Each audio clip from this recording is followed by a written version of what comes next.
Olá pessoal, eu esperei alguns dias aí para a gente conversar depois do nosso encontro e é claro, teve um momento em que vocês creio que receberam lá as considerações, as observações, também as notas. Certamente foi uma surpresa para o andamento que nós vimos. Mas como eu expliquei aí, talvez aqui eu possa elaborar um pouco, até porque conversar e discutir alguns pontos naquele momento ali, eles poderiam não ser absorvidos ou compreendidos em razão da emoção, da sensação e tudo mais. Como eu disse primeiro, vocês são um time diferenciado, especial. A grande questão toda, e é o que eu venho trabalhando, seja como um conselheiro consultivo, seja como um assessor de comitês executivos, diretorias e conselhos de administração, é que a gente tem uma mudança de identidade muito forte, uma transição. E essa identidade executiva, ela incorpora uma série de novas ações, comportamentos e percepções e visões. Ela muda a estrutura da posição, ela muda de lugar, ela muda de tamanho. Então é uma movimentação muito grande, é como se a gente saísse de uma sala, fosse teletransportado de um espaço para um outro espaço novo. E quando a gente chega num espaço novo, a gente não conhece bem as distâncias, os tempos, a gente tem que se adaptar e isso, claro, a sensação é de voltar para o espaço que a gente dominava porque a gente era mais produtivo, ou tinha a impressão que era mais produtivo porque a gente conhecia bem aquele lugar, a gente transitava com facilidade. E quando a gente muda de local, como se chegasse imagina um grupo de associados novos, né? A gente fosse lá para uma reunião e os coordenadores, né, e o núcleo e os associados fossem todos novos. Eu levo um tempo para me ambientar, para entender a dinâmica, e quanto mais ela for distinta, quanto mais eu saio, por exemplo, lá do rural e vou para o centro urbano, eu saio do centro urbano e vou para uma área agrícola, tem uma diferença dos comportamentos, do grupo, da percepção, e isso cria desconforto. Então, só para comentar que o meu papel é tirá-los e ajudá-los a sair rapidamente desse espaço conhecido para esse espaço novo. E esse é um espaço novo que ele está em construção. Então vocês vão ter pouca informação, pouca oportunidade de discutir isso no departamento que vocês estão hoje, na agência, né? Na cooperativa. Fora disso, principalmente nas universidades, eu sou muito crítico, né? Na universidade, aos meus colegas, nas escolas de negócio, quanto à manutenção de um discurso de teorias e de exemplos que estão datados da década passada, até das duas últimas décadas, que era um outro tipo de gestor, um outro tipo de liderança, um outro cenário.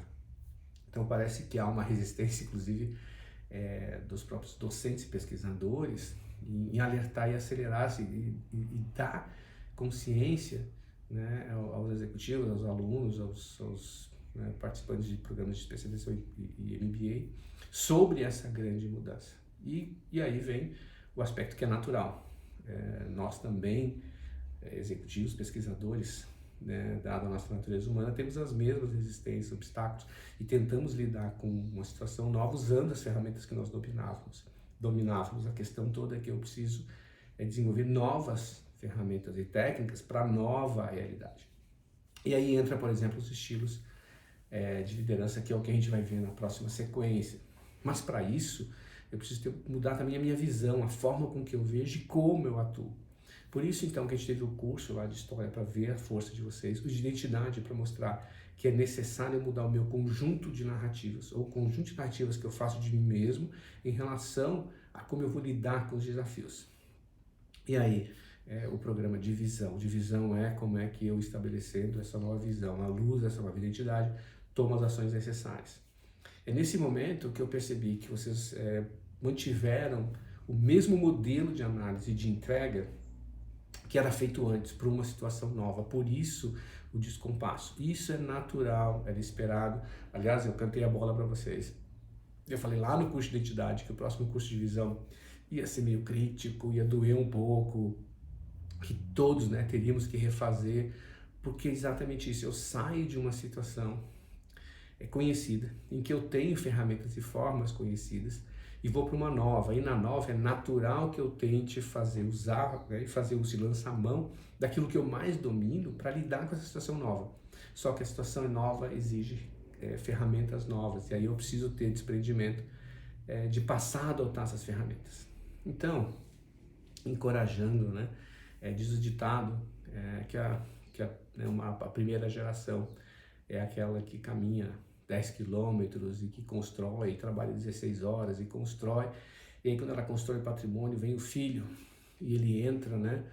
E começa a desenvolver aquilo, ele tem o histórico de viu a construção do pai, e aí ele trabalha, mas ele vai estudar também, e aí ele começa a estudar e trabalha junto e vê o sacrifício que foi, e aí vem o seu filho, o neto, né?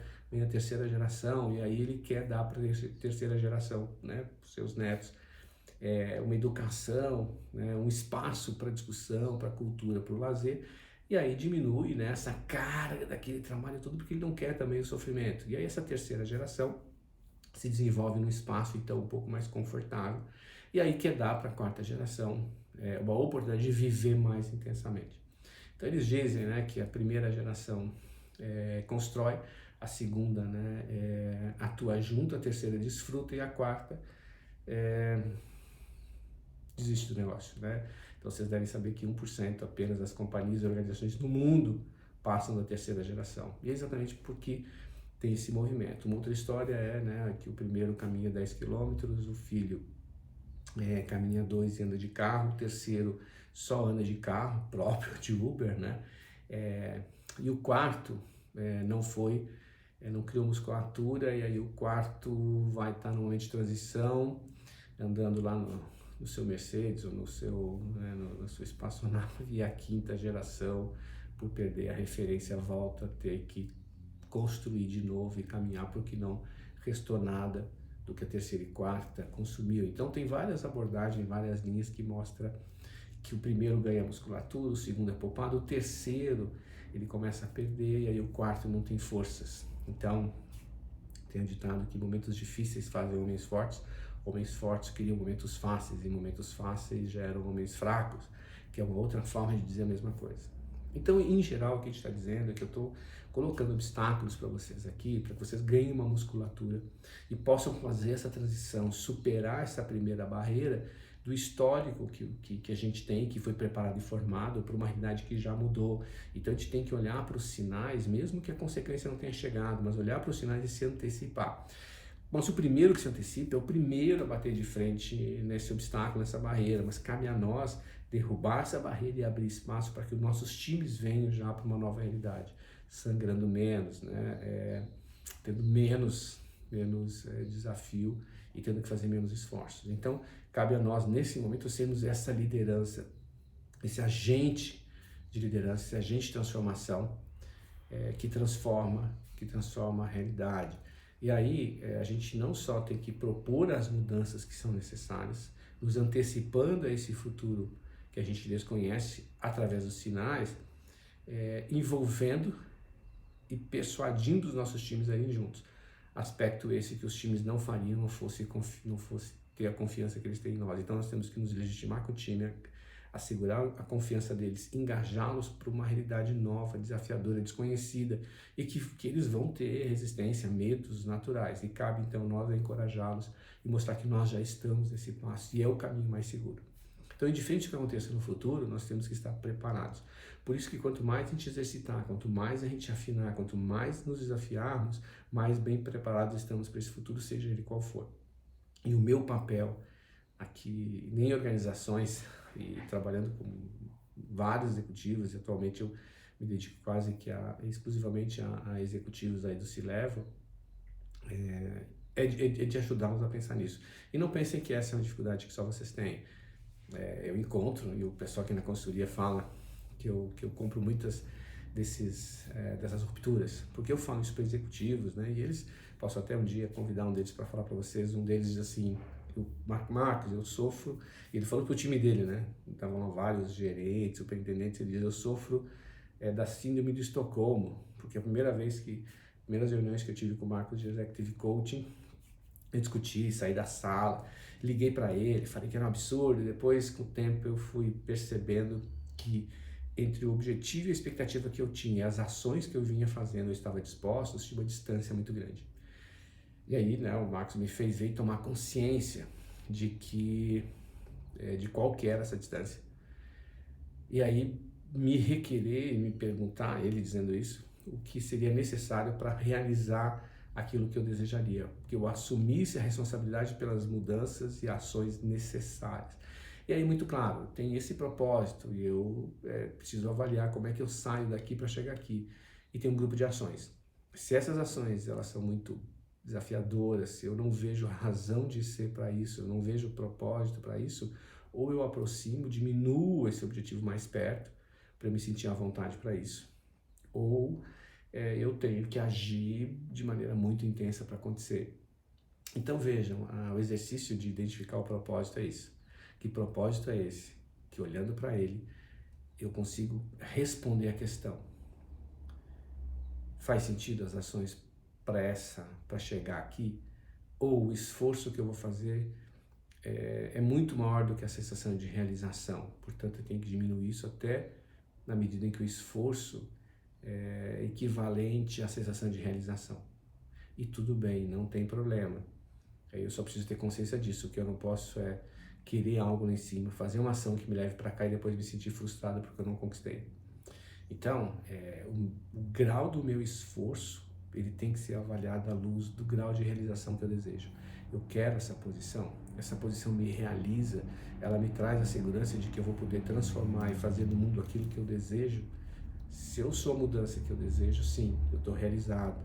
E aí o esforço é um esforço que me cansa, às vezes eu me pergunto por quê, eu olho para o propósito, a resposta vem e eu continuo avançando.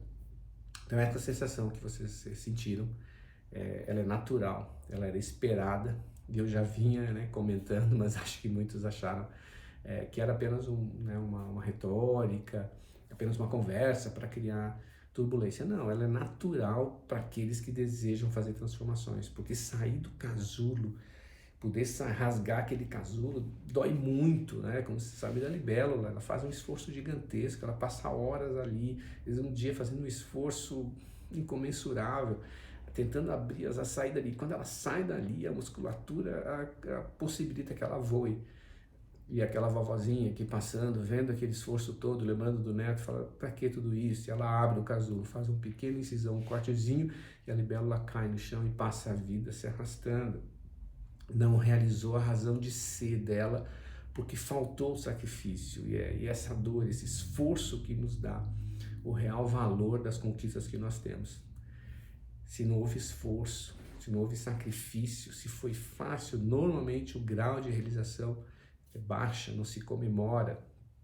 Quando o exercício ele é difícil, ele requer esforço, e que eu vejo que muitos não estão dispostos e que poucos alcançam, aquele o grau de realização é gigantesco. Vocês estão nesse grupo dos poucos, 1%, 2%, 3% do mercado que tem alto potencial. Alto potencial requer altas responsabilidades. Então, gente, é de boa. Ninguém vai reprovar no programa, exceto se decidir abandonar. E a gente vai trabalhar juntos para que vocês possam dar o melhor de vocês. Tem aquela pergunta, o que você entregou é o melhor que você considera, é o melhor que você poderia fazer? Ainda não. Então, vamos fazer de novo. Olha, é o melhor que eu conseguiria fazer, buscando ajuda, discutindo com o gestor, discutindo com as pessoas, é o melhor que eu conseguiria. Ok, então é isso, vamos em frente para o próximo desafio. Lembre-se que vocês estão liberados a conversar com os gestores de vocês, apresentar a revisão do projeto, perguntar para eles como é que foi, discutir atribuições. Eu já conversei com eles.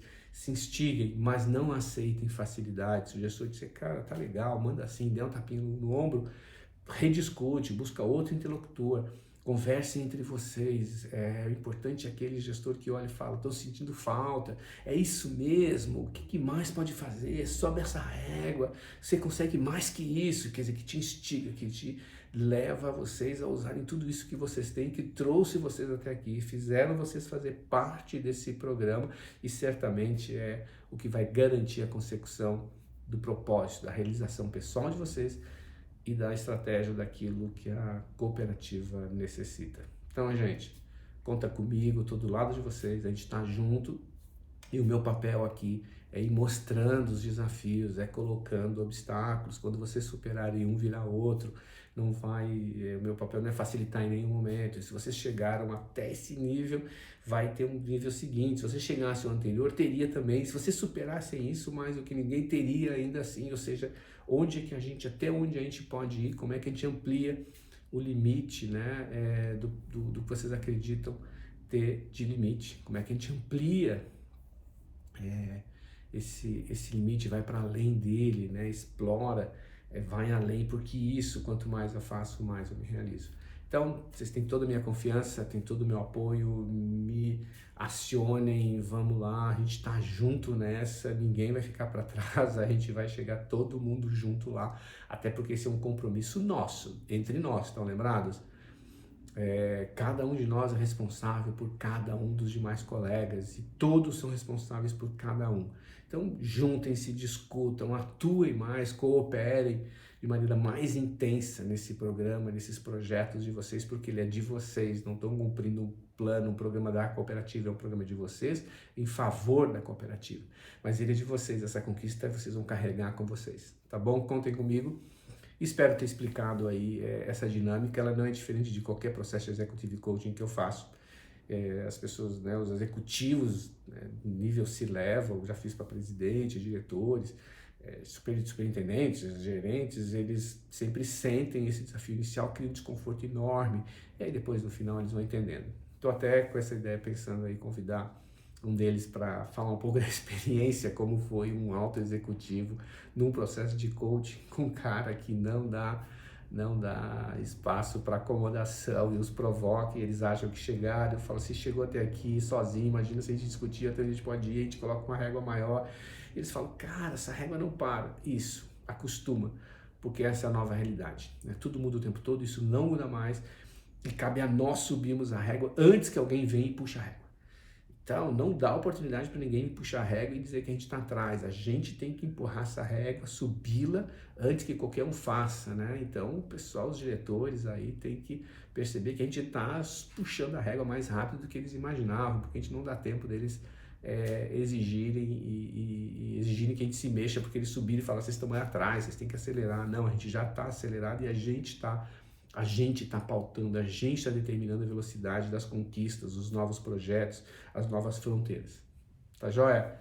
Valeu aí, tamo junto, tô esperando aí vocês me mandarem, então, me darem um ok aí, até a semana que vem, do novo projeto, né, de visão de futuro e plano de ação, e do networking. Tamo junto, gente, vamos lá, sucesso a todos. Confiança, estamos juntos.